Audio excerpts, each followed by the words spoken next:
দেখো তোমরা তো সবাই জানো এটাই আমার ঘর।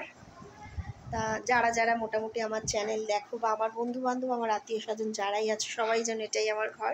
তা ঘরটা একটু ফাঁকা ফাঁকা লাগছে কি? হ্যাঁ, আমার ঘরটা এখন একটু ফাঁকা ফাঁকাই লাগছে, কারণ আমি শিফট হচ্ছি। তা দূরে কোথাও না, বাড়িতেই বলতে আমার সেকেন্ড ফ্লোরটায় আমি শিফট করছি। তা দেখো এই জিনিসপত্রগুলো সবই মোটামুটি তোলা হয়ে গেছে। আর এখানে আমার একটা আলমারি ছিল, এই তাকটায় আমার বরের মানে রাউন্ডের সব প্রাইজগুলো রাখা ছিল খেলার। আর এখানে আমার ঠাকুর ছিল। সব এগুলো মোটামুটি সবই তোলা হয়ে গেছে। তা এই তাকগুলো সবগুলোই খুলে ওপরে সেট করা হবে। আলমারিগুলো সবই সেট করা হয়ে গেছে, ম্যাক্সিমাম জিনিসই আমার গোছানো হয়ে গেছে। আর এসিটা খুলতে হবে, এসি আর খাটটা একসাথেই তুলবো, কারণ প্রচণ্ড গরম এখন, আর তিনতলাটা একটু গরম হবেই, তাই জন্য এসি আর খাটটা একসাথেই তুলবো। আর ঠাকুর দেখো, বলে না যার জায়গা কিন্তু সে ঠিকই করে নেয়। দেখো ঠাকুরের তাকটা খালি করে এখানে আপাতত এখানে ঠাকুরটা রেখেছি, এখন ওপরে ঠিক করিনি কোথাও ঠাকুর রাখবো।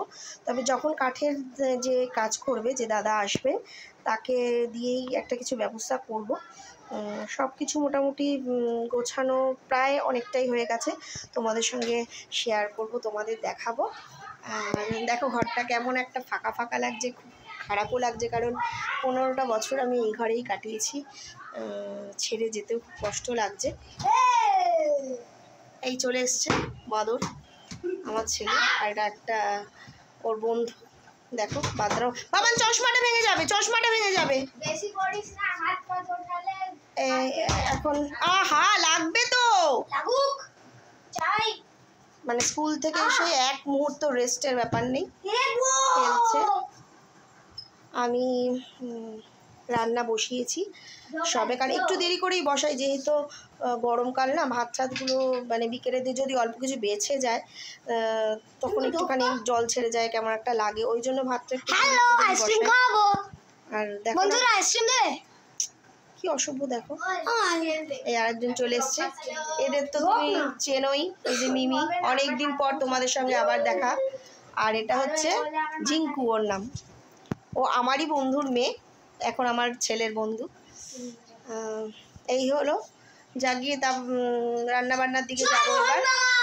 এখন কিছুদিন আগে আমার ছেলে ইস্ট বেঙ্গল ছিল, এখন আবার মোহনবাগান হয়ে গেছে, মানে খনিকে কারণ কি ইস্ট বেঙ্গলের কোচ কার্লেস ক্লোরদেক মানে সব ভালো ভালো প্লেয়ারগুলোকে ছেড়ে দিচ্ছে, মিস্টার কুমার, মাদারাও দেসাই, বোরা, হেরেরা।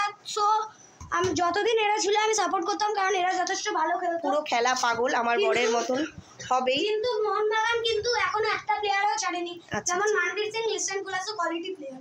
ঠিক আছে, তোমাদের ওপরে আমার সাথে নিয়ে যাব ঘোরাতে, দেখবে কোথায় কি রাখবো, একটু আমাকে তোমরা কমেন্টে লাইক এবং সাবস্ক্রাইব করো।